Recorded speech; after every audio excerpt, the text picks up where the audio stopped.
성경 말씀 디모데후서 2장 8절부터 13절까지 말씀 우리 교독하면서 함께 봅니다. 내가 전한 복음대로 다윗의 씨로 죽은 자 가운데서 다시 살아나신 예수 그리스도를 기억하라. 복음으로 말미암아 내가 죄인과 같이 예비된 데까지 고난을 받았으나 하나님의 말씀을 빼지 아니하리라. 그러므로 내가 택함 받은 자들을 위하여 모든 것을 참음은 그들도 그리스도 예수 안에 있는 구원을 영원한 영광과 함께 받게 하려 함이라. 믿보다 임하여 우리가 주와 함께 죽었으면 또한 함께 살 것이요 참으면 또한 함께 왕노릇할 것이요 우리가 주를 부인하면 주도 우리를 부인하실 것이라. 우리는 믿음이 없을지라도 주는 항상 믿으시니 자기를 부인하실 수 없으시리라. 아멘.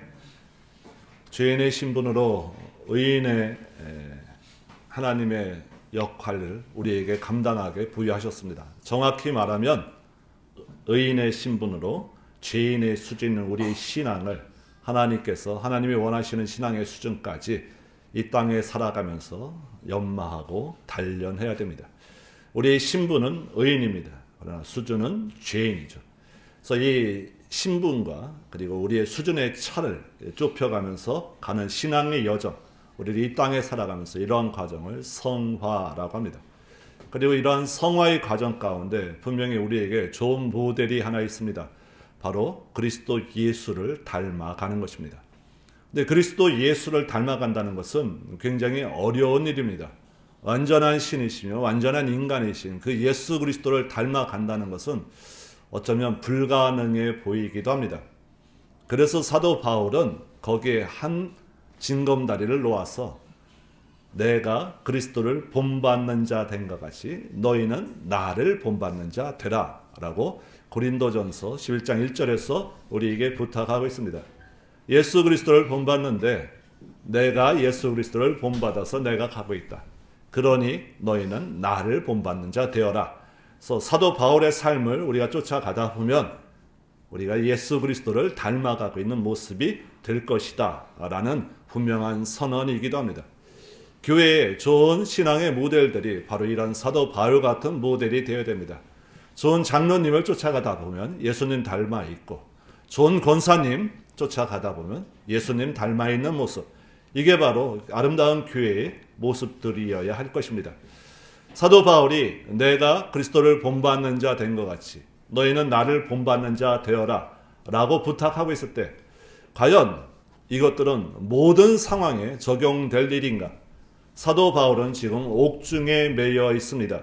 9절에 보시면 복으로 말미암아 내가 죄인과 같이 매이는 데까지 고난을 받고 있습니다. 그러한 중에도 사도 바울을 본받는 자 되는 것 우리가 신앙의 목적으로 할 수 있는가? 사도 바울은 여전히 유효하다고 선언하고 있습니다. 옥중에서도 있는 나의 신앙의 모습을 너희는 본받아라 라는 것입니다. 어떤 것을 본받아야 되는가? 사도 바울은 10절에서 말하고 있습니다. 그러므로 내가 택함받는 자들을 위하여 모든 것을 참음은 택함받는 모든 자들, 하나님의 백성들을 위하여 내가 참고 있다. 그것은 그들로 그리스도 예수 안에 있는 구원을 영원한 영광과 함께 받게 하려 함이다 라는 것입니다. 내가 고난 중에 참고 있는데 이렇게 참고 있는 이유는 하나님께서 선택하신 하나님의 백성들이 나를 본받아서 고난 중에 참는 것을 본받으면 그들도 구원을 얻는데 그 구원 가운데 뭐와 함께 얻는다고요? 영원한 영광과 함께 구원을 얻게 된다라는 것으로 우리에게 표현하고 있습니다. 그러므로 사도 바울이 옥중에서 우리에게 보여주는 모습, 우리가 본받아야 될 모습, 옥중에 있는 조차도 우리가 그를 따라가서 본받아야 될 모습들은 무엇인가? 고난 중에 참는 것입니다. 구원은 우리가 분명히 여기 디모데후서 1장 9절에서 분명하게 선언되는 바를 봤습니다. 하나님의 뜻과 영원전에 그리스도 예수 안에 있는 은혜로서 우리에게 우리의 행위대로 하지 아니하고 구원을 주신다라고 합니다. 구원을 얻게 됩니다. 근데 그 구원 가운데는 하나님께서 그냥 구원 얻는 것만으로서 우리를 선택하는 것이 아니라 그 가운데 구원과 함께 주시는 영원한 영광이 있다라는 것입니다. 구원은 하나님의 선물입니다. 그러나 영원한 영광은 우리가 이 땅에서 성화의 과정 속에 예수 그리스도를 닮아가는 과정 속에 우리가 얻게 되는 상급의 문제입니다. 그러므로 그 상급을 우리가 얻는다는 것은 바로 사도 바울처럼 고난 중에도 참음으로써 사도 바울이 영원한 영광, 면류관을 얻는 것처럼 우리에게도 동일하게 고난 중에도 참음으로 말미암아 영원한 영광을 얻게 될 것이다 라고 선언하고 있습니다. 그럼 사도 바울은 어떻게 이 고난 가운데서도 참을 수 있을까요? 아까 고린도전서 11장 1절에서 말한 바와 같이 내가 그리스도를 본받는 자 된 것처럼 사도 바울도 그냥 고난 중에 참는 것이 아니라 바로 그리스도를 본받아 고난 중에 참고 있습니다. 그게 바로 8절 말씀입니다. 내가 전한 복음대로 다윗의 씨로 죽은 자 가운데서 다시 살아나신 예수 그리스도를 기억하라라는 것입니다. 예수 그리스도를 기억함으로 내가 그리스도를 본받음으로 말미암아 내가 이 고난 중에 참고 있다라는 것입니다. 즉 8절은 예수 그리스도의 고난에 대해서 말합니다. 예수 그리스도의 고난 중에 참으심에 대해서 말합니다. 그 고난을 두 가지로 얘기하고 있죠. 다윗의 씨로 이 땅에 오시는 것입니다. 신이 우리의 몸으로 인간이 되어서 오신다는 것. 마치 우리가 구더기가 되는 것과 같은 수준입니다. 아니 그거보다 더한 것입니다. 완전한 신이 죄악 중에 있는 인간의 모습으로 온다는 것. 다윗의 씨로 오셔서 우리에게 성육신 하신다는 것. 그것부터 예수 그리스도의 고난의 시작입니다. 그리고 죽음으로써 가시고 그리고 그 가운데 살아나시는 죽음은 항상 뭘 동반하죠? 십자가의 고난을 동반합니다. 십자가의 고난으로 말미암아 죽은 자 가운데서 고난 가운데 참으심으로 말미암아 다시 살아나신 예수 그리스도를 생각함으로 기억함으로 내가 그리스도를 본받는 자 된 것 같이 내가 예수 그리스도처럼 고난 중에 참고 있으니 여러분도 고난 중에 참으십시오 라는 사도 바울의 부탁인 것입니다. 근데 우리에게 한 가지 이해되지 않는 구절이 있습니다. 바로 9절입니다. 복음으로 말미암아 내가 죄인과 같이 매이는 데까지 고난을 받았으나 하나님의 말씀은 매이지 아니하였다라는 것입니다. 내가 왜 고난을 받고 있죠? 옥중에 매였기 때문에 고난을 받고 있습니다. 그러나 하나님의 말씀은 매이지 않는다라는 것입니다. 이 와중에 복음 전파를 얘기하는 것 같기도 합니다. 그러나 이 말씀에 대해서 갑자기 툭 튀어나오는 것은 바로 그 전절 예수 그리스도께서 다윗의 씨로 오시는 것, 죽으시는 것, 부활하시는 것, 그리고 하늘의 영광을 얻게 되는 영원한 영광으로서 다시 올라가시는 것과 하나님의 말씀과 연관이 있기 때문에 그렇습니다. 사도 바울이 말하는 말씀들은 곧 이사야서의 말씀에서 그가 생각하고 묵상하고 하나님이 주시는 지혜로서 우리에게 전하고 있는 것 같습니다. 이사야서는 66장까지 있습니다. 성경이 몇 권까지 있죠? 66권입니다. 그래서 이사야서는 작은 성경이라고 말합니다. 성경의 구약이 39권이고 신약이 27권인 것처럼 이사야서는 39장까지 구약에 대해서 얘기합니다. 그래서 구약에서 오실 메시아에 대해서 얘기합니다. 11장 1절 이새의 가지에서 한 싹이 나게 됩니다. 바로 다윗의 혈통으로 오신다라는 것입니다. 이사야서 7장 14절 동정녀 탄생 그가 이 땅에 오시는데 죄악된 몸으로 오시는 것이 아니라 성령에서 잉태케 하심으로 말미암아 보라 처녀가 잉태하여 아들을 낳으리니 그 이름을 임마누엘이라 하라. 분명히 하나님께서 함께 하시는 역사에 대해서 39장까지는 구약의 역사 그런데 오실 메시아에 대해서 지금 8절에서 말하고 있는 다윗의 씨로 오실 것에 대해서 얘기합니다. 그럼 40장부터는요 신약에 나타나는 역사에 대해서 시작합니다. 광야에서 외치는 한 소리가 있어 세례 요한을 말하기 시작합니다. 신약 시대에 시작합니다. 근데 40장에서 시작하면서 하나님은 뭘 선언하시는가? 이사야 40장으로 한번 가봅니다. 3절 외치는 자의 소리여 이르되 너희는 광야에서 여호와의 길을 예비하라. 세례 요한의 예수 그리스도의 예비된 그 길을 말합니다. 근데 그 외치는 자의 소리, 말하는 자의 소리가 뭘 외쳐야 될 것인가? 6절입니다. 말하는 자의 소리에 이르되 외치라 대답하라 내가 무엇이라 외치리까 하니 이르되 모든 육체는 풀이요 그의 모든 아름다움은 들의 꽃과 같으니 풀은 마르고 꽃은 시듬은 여호와의 기운이 그의 불미라 이 백성은 실로 풀이로다. 8절 함께 했습니다. 자 시작. 풀은 마르고 꽃은 시들아 우리 하나님의 말씀은 영원히 서리라 하라. 아멘. 오실 메시아에 대해서 39장까지 얘기했다면 40장은 바로 오시는 메시아, 오신 메시아 예수 그리스도에 대해서 말씀하시는데 그 예수 그리스도에 대해서 뭐라고 말씀하시죠? 말씀의 능력, 살아계신 하나님의 말씀의 능력이 그에게 나타날 것이다 라는 것입니다. 인생은 풀이요 들의 꽃이 있는데 풀과 꽃은 시들고 마르지만 하나님의 말씀의 능력은 영원히 살아서 역사하겠다라는 것입니다. 마치 예수 그리스도께서 풀처럼 마르고 꽃처럼 시든 것 같이 보이지만 하나님의 말씀의 능력은 살아있을 것이다라는 것입니다. 이 40장을 시작으로 하여 55장으로 가봅니다. 55장 10절입니다. 이는 비와 눈이 하늘로부터 내려서 그리로 되돌아가지 아니하고 땅을 적셔서 소출이 나게 하며 싹이 나게 하여 파종하는 자에게는 종자를 비워 먹는 자에게는 양식을 준 것 같이. 11장 함께 했습니다. 자 시작. 내 입에서 나가는 말도 이와 같이 헛되이 내게로 되돌아오지 아니하고 나의 기뻐하는 뜻을 이루며 내가 보낸 일에 형통함이니라. 아멘.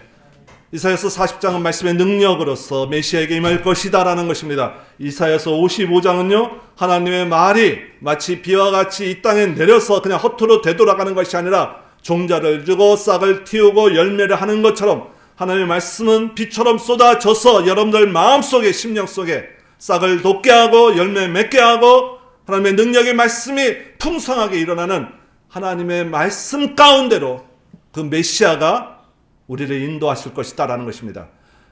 이 이사야서 40장과 55장 사이에 이 원래적인 의미는 무엇인가?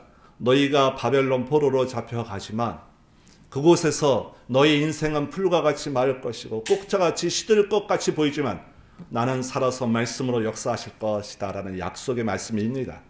그리고 그 말씀의 능력들은 이 55장처럼 마치 그냥 비가 내려서 없어지는 것 같이 하늘로 증발하는 것처럼 보이지만 그것들이 식물에게 들어가서 마르고 시드는 것 같은 그 영혼들에게 들어가서 종자를 맺고 열매를 맺게 하는 것처럼 하나님의 말씀은 허투루 되돌아오지 아니하고 하나님을 찾는 심령 속에 역사하여 하나님의 백성으로 온전히 서게 할 것이다라는 하나님의 말씀의 능력을 얘기합니다. 원래적인 의미입니다. 근데 이것들이 오신 메시아 예수 그리스도에게 우리에게 선포되어져서 오시는 메시아 예수 그리스도께서 이 말씀 가운데 우리를 이렇게 인도하실 것이다라는 것입니다. 왜 그렇죠? 이사야서 42 가운데 있는 40장과 55장 사이에 주로 된 내용들이 무엇인가? 대표적인 게 42장입니다. 42장으로 한번 가봅니다. 내가 붙드는 나의 종, 내 마음에 기뻐하는 자, 곧 내가 택한 사람을 보라. 내가 나의 영을 그에게 주었은즉 그가 이방에 저항의를 베풀리라. 그가 역사하시는 방법, 오시는 메시아가 역사하시는 방법, 예수 그리스도께서 행하시는 방법이 무엇인가? 마치 하나님처럼 3절 상한 갈대를 꺾지 아니하며 꺼져가는 등불을 끄지 아니하며 진실로 정의를 시행하시는 하나님의 공의와 사랑을 베푸실 것입니다. 이사야서 42장을 통하여 그의 사역들이 무엇인가를 말합니다. 예수 그리스도는 우리에게 구원을 주시는 메시아인데 오셔서 어떤 일을 하시는 거죠? 하나님의 말씀의 능력을 선포하시는 것이고 그 말씀의 능력 가운데 하나님의 심령을 우리에게 전달해 주는 것입니다. 하나님의 사랑을 우리에게 선포하는 것이며 우리에게 그대로 하늘나라를 소개하는 것입니다. 이사야서 53장은 우리에게 너무나 잘 알려진 이사야서의 내용 중에 하나입니다. 42장이 주의 종 오시는 메시아 예수 그리스도에 대해서 말한다는 이사야서 53장은 그 종이 어떤 종인 것을 말하고 있죠? 고난받는 종에 대해서 얘기합니다. 이사야서 53장 한번 가볼까요? 4절입니다. 그는 실로 우리 질고를 지고 우리 슬픔을 당할거늘 우리는 생각하기를 그는 징벌받아 하나님께 맞으며 고난을 당한다 하였도다. 5절 함께 있습니다. 자 시작. 그가 찔림은 우리의 허물 때문이요 그가 상함은 우리의 죄악 때문이라. 그가 징계를 받음으로 우리는 평화를 누리고 그가 채찍에 맞음으로 우리는 나음을 입었도다. 아멘. 고난받는 종으로 인하여 우리에게는 이 모든 죄악들이 용서가 되고 하나님의 말씀이 우리에게 새롭게 선포되기 시작합니다. 53장 11절입니다. 그가 자기 영혼에 수고한 것을 보고 만족하게 여길 것입니다.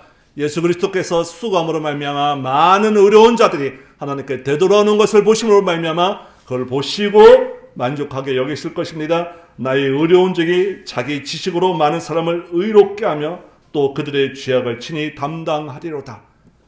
고난받는 종에 대해서 말씀하십니다.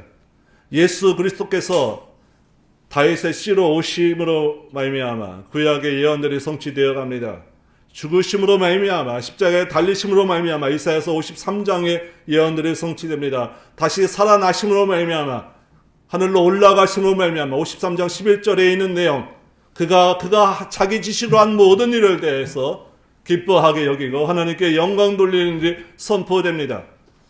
마치 죽은 것 같은 예수 그리스도께서, 아니 죽었던 예수 그리스도께서, 무덤에 들어가셨던 예수 그리스도시지만 말씀대로 시행되고 있었고 그 고난 가운데 여정 가운데도 하나하나 모두가 다 말씀에 예언한 대로 말씀이 성취되어 가는 방향으로 역사하셨다라는 것입니다. 우리가 볼 때는 예수 그리스도께서 이 땅에 오심과 이 땅에서의 모든 사역들은 고난 중에 있는 것 같습니다. 맞습니다. 그리고 그는 그 고난을 참으셨습니다. 그 가운데 동반되는 게 무엇이었죠? 하나님의 말씀이 그대로 성취돼 가는 방향이었다라는 것입니다. 그런 거와 같이 나 사도 바울은 옥중에 매여 있으나 어떻게 해요? 하나님의 말씀은 매이지 않았다라는 것입니다. 매이지 않았으므로 말미암아 어떻게 해요? 하나님의 모든 택한 백성들이 나를 보고 이 고난 중에 참는 모습을 보고 내가 예수 그리스도께서 고난 중에 참으셨던 것을 본받아서 옥중에서 고난 중에 참는 것을 너희들이 보고 삶에서 어떤 고난 가운데서도 참음으로 말미암아. 그러나 그 배후에는 어떤 것들이 있다고요? 택한 백성을 향한 하나님의 언약의 말씀들의 실행이 있다고요. 여러분의 삶의 한 발자국 한 발자국들이 그냥 내디시는 것이 아니라 창세전에 예정하신 하나님의 뜻대로 움직이시는 것이며 그 안에는 하나님의 말씀의 예언의 성취들이 있다고요. 내 삶이 얽매이는 것 같지만 하나님의 말씀은 얽매이지 않는다고요. 그것을 사도 바울 나를 보고 옥중에서도 이러한 말씀들이 성취되는 걸 보시고 여러분들의 삶의 방향에서 어떤 순간에도 내가 고난 중에 있을지라도 참음으로 말미암아 여러분들은 하나님의 언약의 말씀의 성취가 되는 것을 바라보시기 바랍니다. 그리고 그것으로 말미암아 그 고난 중에 참으로 말미암아 예수 그리스도께서 하늘 보좌 우편에 앉으시는 상급을 받으시고 이 땅을 주관하시며 통치하시며 이 땅을 심판하시기 위하여 죄짐수로 오시는 영광의 면류관을 받으신 것처럼 고난 중에 참는 모든 백성들에게 그냥 참는 것이 아니죠. 하나님의 언약의 말씀의 성취를 믿고 참는 자들에게 오늘 설교의 제목처럼 구원과 함께 주시는 뭐가 있다고요? 영원한 하나님의 영광이 있게 될 것이다라는 것입니다. 이 놀라운 사실을 사도 바울은 그 뒤에 세 절을 통하여 우리에게 잠언과 같은 구로 말씀하고 있습니다. 그게 바로 11절부터 13절까지의 얘기입니다. 미쁘다 이 말이여 우리가 주와 함께 죽었으면 또한 그와 함께 살 것입니다. 자, 11절의 말씀, 죽었으면, 우리가 주와 함께 죽었으면 또한 함께 살 것입니다. 이건 뭐를 반복하고 있는 거죠? 8절을 반복하고 있는 거예요. 다윗의 씨로 죽은 자 가운데서 다시 살아나신 예수 그리스도처럼 죽은 자 가운데서 다시 살아나신 예수 그리스도처럼 11절 우리가 주와 함께 죽었으면, 죽으면 주와 함께 또한 살 것입니다 라고 말하고 있습니다. 우리가 주와 함께 죽는다는 것은 어떤 의미죠? 여러분, 주님과 함께 죽으셨습니까? 주님이 어디서 죽으셨죠? 십자가에서 죽으셨습니다. 여러분들이 십자가에 죽었다라는 표현들 어떻게 여러분들 신앙에서 간증하고 있습니까? 우리는 사도 바울이 동일하게 쓴 갈라디아서 2장 20절을 너무나 기억하고 있습니다. 많은 분들이 암송하고 계시죠? 내가 십자가에 못 박혔나니. 한번 찾아볼까요? 갈라디아서 2장 20절입니다. 내가 그리스도와 함께 십자가에 못 박혔나니. 예수 그리스도께서 못 박히실 때 나도 못 박혔다라는 것입니다. 그냥 선언만이 아닙니다. 못 박혔나니 그런즉 이제는 내가 사는 것이 아니요 오직 내 안에 그리스도께서 사시는 것이라. 내가 사는 것이 아니라 그리스도께서 사시는 것이라 라고 합니다. 내가 아니라 그리스도께서 사신다라는 것들을 어떻게 표현할 수 있을까요? 그 밑에 설명이 나옵니다. 이제 내가 육체 가운데 사는 것은 나를 사랑하사 나를 위하여 자기 자신을 버리신 하나님의 아들을 믿는 믿음 안에서 사는 것이다 라는 것입니다. 내가 그리스도와 함께 십자가에 못 박혔습니다. 이제는 내가 사는 것이 아니라 그리스도께서 내 안에 사시는 것입니다. 그러나 이제는 육체로서 또한 살아가고 있습니다.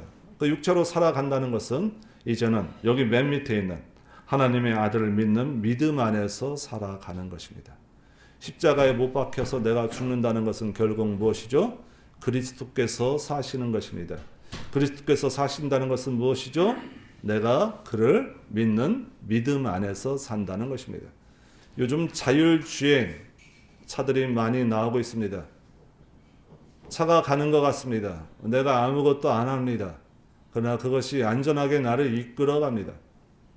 내비게이션이 마치 안내자와 같습니다. 그러나 내가 운전해야죠. 이 말씀에 우리의 주신 능력들이 마치 내비게이션과 같습니다. 말씀 쫓아서 가는 것입니다. 말씀의 능력을 내가 믿고 실행해 나가야죠. 근데 내가 그리스도 안에 이제 내가 십자가에 못 박혀서 그리스도께서 내 안에 산다는 것은 바로 자율주행차와 같은 것입니다. 내가 그분께 온전히 맡기는 것입니다. 아직까지는 좀 불안한 것 같습니다. 자율주행차가. 좀 더 완벽한 세상에 오면 더 완전해질 것 같죠. 그러나 우리 신앙은요, 이미 그 과학의 시대까지 뛰어넘은 것입니다. 우리를 그분께 맡기는 것입니다. 온전히 다 맡기는 것입니다. 맡긴다는 표현이 뭐죠? 온전히 하나님의 아들을 믿는 믿음으로 산다는 것입니다. 표현들이 자꾸 어려워갑니다. 그래서 사도 바울은 이 구절에서 우리에게 부탁하고 있습니다. 우리 본문으로 한번 다시 돌아갑니다. 12절입니다. 하나님의 아들을 믿는 믿음 안에서 산다는 것, 그리스도께서 내 안에 산다는 것은 결국 무엇인가? 바로 12절입니다. 참으면 또한 함께 왕노릇 할 것입니다. 여기 참으면 왕노릇 한다. 이게 뭐죠? 10절에 있는 겁니다. 모든 것을 참으면 그들도 그리스도 예수 안에는 구원을 영원한 영광과 함께 받게 함이라라는 것입니다. 사도 바울이 참는 이유가 뭐였죠? 하나님의 택한 백성들이 영원한 영광과 함께 구원을 얻게 하기 위한 것입니다. 여기에 표현을 달리한 것입니다. 참으면 또한 함께 왕노릇합니다. 영원한 영광이 바로 무엇이죠? 왕노릇하는 것입니다. 우리가 왕노릇하게 된다는 것입니다. 왕노릇한다라는 것은 왕이 아닌데 마치 왕처럼 행한다는 것이죠. 그렇죠? 그렇죠? 왕은 누구십니까? 하나님이 왕이시고 예수 그리스도가 왕이시죠. 마치 그것처럼 우리가 왕노릇한다라는 것입니다. 그런데 뭐 하면요? 참으면. 여러분들, 내가 십자가에 못 박혔습니다. 예수 그리스도께서 십자가에서 내려올 수 있으셨습니다. 그리고 선언으로 한번 끝내실 수 있습니다. 왜요?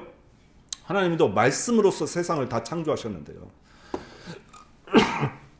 그런 하나님과 동등한 예수 그리스도께서 십자가의 고난을 참지 않으시고 그냥 말씀으로 선언하실 수 있습니다. 말씀의 능력이 있습니다. 예수 그리스도는 말씀 그 자체이기 때문에 그렇습니다. 말씀이 육신이 되어서 오신 분이 바로 예수 그리스도십니다. 그런데 왜 십자가로서 그 고난을 가운데 행하셨죠? 왜 고난을 참으셨죠? 그것이 하나님의 뜻이었기 때문에 그렇습니다.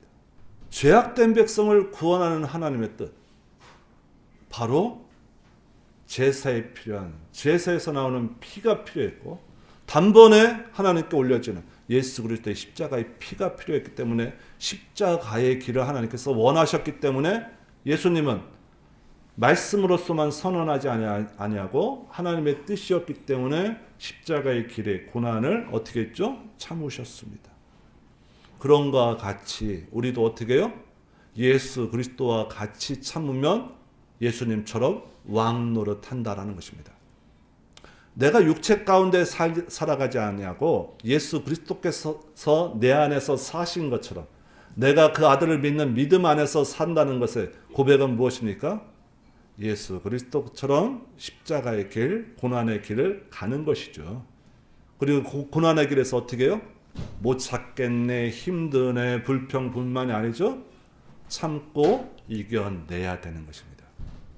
이게 십자가와 함께 예수 그리스도와 함께 십자가에서 여러분들이 죽었다라는 선언들입니다. 죽으셨습니까? 십자가에서 온전히 죽으셨습니까? 아멘. 내 안에 그리스도께서만 살고 계십니까? 아멘. 말씀의 능력이 매이지 아니하여서 우리의 삶의 모든 한 걸음 한 걸음 가운데 역사하셔서 우리를 인내하게 하고 있고 모든 것 가운데 영광 가운데 올라갈 수 있도록 하나님께 드려질 수 있도록 여러분의 삶이 산 제사로 드려지고 계십니까? 어렵죠. 그렇죠? 어렵습니다. 그래서 어떨 가능성이 있죠? 이럴 가능성이 있습니다. 12절 참으면 또한 함께 왕노릇 할 것이요 우리가 주를 부인하면 주도 우리를 부인할 것이라. 엄청난 선언입니다. 우리가 주님을 부인하면 주님도 우리를 부인할 것이다. 진짜 그렇습니까? 베드로가 주님을 3번이나 부인했죠. 그럼 예수님은 그 다음에 베드로를 부인하고 안 찾아와야죠. 그렇죠? 그런데 찾아오시잖아요. 그런데 여기 12절의 하반절에 왜 이런 말씀하시죠? 이런 경각심으로 살아라라는 거예요.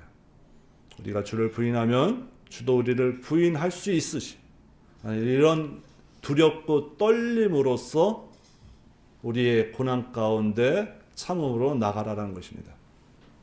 우리는 미쁨이 없을지라도 여기 번역된 미쁨은요. 우리 신실함이라고 우리가 통상 얘기하는 것입니다. 믿음이라는 건 피스티스라고 헬라어입니다. 여기에서 파생된 것입니다. 여기 미쁨은요. 신실함입니다. 신실함. 신실한다는 건 뭐죠? 변함이 없다는 것이죠. 우리는 미쁨이 없을지라도 우리는 변할 수 있죠. 고난 중에 하나님을 원망할 수 있잖아요. 그렇죠? 고난 중에 주님을 부인할 수도 있습니다. 마치 우리 일제시대처럼 6.25 때처럼 여기 십자가 놓고 입구에서 밟고 나가면 살려주고 안 밟고 나가면 여기서 불태워 죽인다 했을 때 신앙의 결단을 하고 여기서 죽게 될 것인가? 한번 밟고 나갈 것인가? 많은 자들이 흔들렸고 밟고 지나간 자들도 있습니다. 신앙이 흔들릴 수 있습니다. 극단적인 예죠. 내 신앙을 우리 믿음 한번 눈 한번 꿈쩍 감고 여러분들 신앙에서 행하는 길이 한두 개가 아니잖아요. 그렇죠? 믿음대로만 가는 것이 아니라 내가 이번만 한번 꼭 하나님 이번만 잠깐만요. 이런 게 바로 우리의 신실하지 못한 것이죠. 그렇죠? 이게 주님을 부인하는 것이죠. 왜요? 내 안에 예수께서 사시는 것인데 하나님 한 번만 이건 주님을 부인하는 것이죠. 우리는 그럴 수 있습니다. 그럼 그때마다 하나님이 우리를 부인하십니까?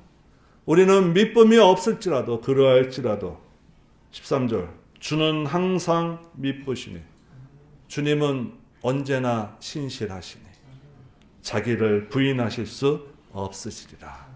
아멘. 신앙 흔들릴 수 있어요. 신앙에서요 실패할 수 있어요. 신앙에서요 넘어질 수 있어요. 그리고 그게 깊은 후회로 올 수 있고 그것 때문에 신앙이 전진을 못하는 분들도 많이 봅니다. 그럴 수 있어요. 왜요? 우리는 신실하지 못하기 때문에 그래요. 그러나 기준은 뭐죠? 하나님은 언제나 신실하십니다. 그래서 여러분들을 버리지 않습니다. 그래서 우리에게 뭘 요구하시죠? 고난 중에 어떻게 해요? 참으라고요. 참는 가운데 어떨 수 있다고요? 우리가 주를 부인하는 신실하지 못한 면들이 있을 수 있다고요.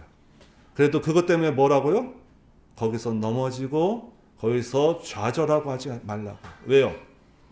하나님은 온전히 신실하시기 때문에 여전히 여러분들 어떻게 해요? 붙잡고 일으켜 세워주시려고 하고 여러분들 앞서 나가게 하시려는 하나님의 열심들이 오늘도 동원되고 있다고요.